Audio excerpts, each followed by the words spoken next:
how to add a watermark on CapCut.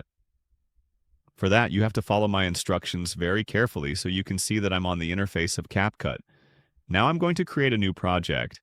I'm going to select a video for the sample and click Add Now for adding a watermark. You can select the button at the third place from the bottom text. Then click the button, Add Text, and now add your customized text. Now go to this tile, and at the bottom part, you can see an option that is opacity. Just make it about 50%. Now click the check mark.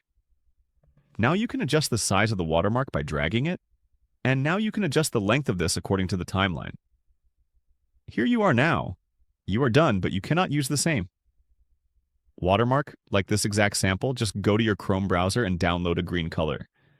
Now create another project using that photo. The same process, add the text. Now make it bigger is screened by clicking this button. Now you can take a screenshot foreign and go to the previous project now. At the fifth place, you can see an option that is overlay. Click on this button. Click Add Overlay, select that screenshot. Click Add Now, select that clip and slide the options from below. And you can find an option that is Edit. Click on this option. At the third option, that is Crop, click this button and adjust it to this ratio and click OK now. You can drag this image and adjust it in the middle, and you can adjust the length of this according to the timeline, and slide down from the below. You will be able to see an option that is cut out. Click on this option. Now you can see an option chroma key. Click on this button.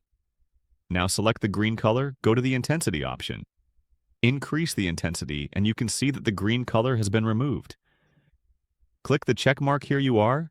Your watermark has been almost created very easily.